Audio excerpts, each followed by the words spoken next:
tiny, wobbly bodies bouncing up and down on their smooth backs as they revolved indefinitely around and around. Ah, Estelle loved beautiful things. Despite the setback of being born to parents who, year after year, narrowly made ends meet, she had been gifted with a privileged childhood and treated as the finest specimen of the 5 Coté girls. She was the middle child, she who was always at risk of being overlooked in the confusion of older and younger siblings, she who was always too small to borrow an older sibling's clothes, yet too slow to grow out of her own for the younger ones. But Estelle's precocious love for aesthetics, her ability by age 5 to recite the differences between an oil painting and a watercolor.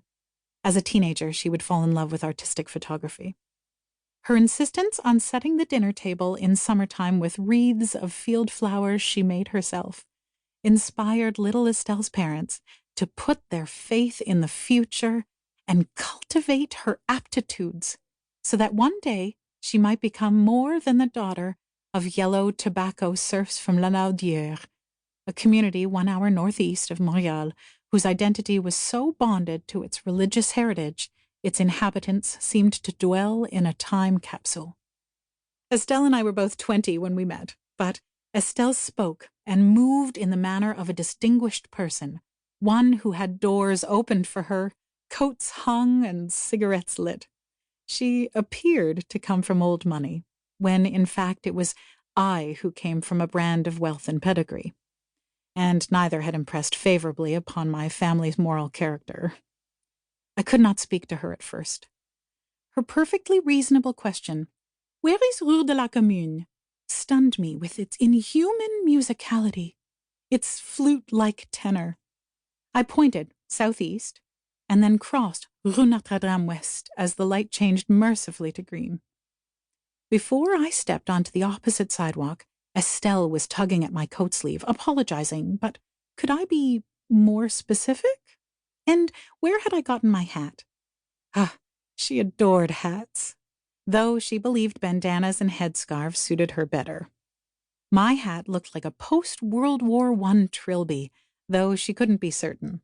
Would I mind taking it off to show her? What followed were the next 25 years of our lives together. Children rushed toward Le Galopant in pursuit of the best horse, knocked into me and used the backs of my thighs as springboards to gain stride across the carousel floor, and I wanted to ask, much in the way Estelle would have, why the rush?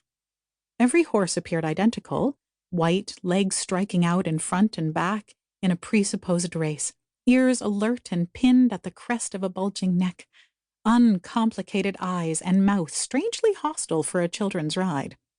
What would I do once I selected my mount? Would I even have to select him? I assumed the horses were all male. Or would he choose me?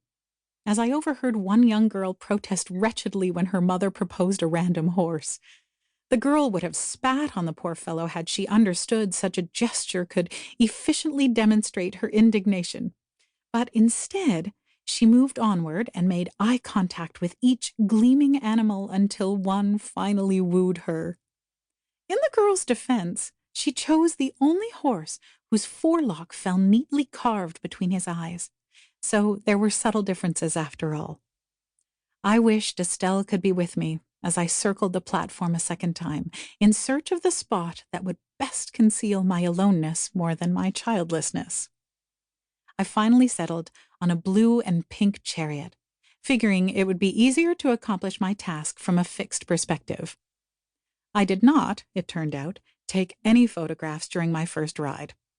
I spent the 2 minutes and 39 seconds of the Wurlitzer's "Don't cry, Frenchie, don't cry," staring blankly at the undersides of chariot horses' silver hooves.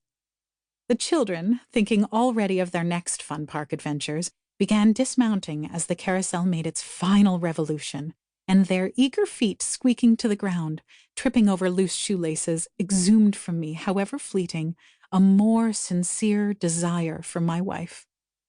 When was the last time she and I had done something together? Something romantic? I asked myself these and other questions as I exited the gazebo, and perhaps my inability to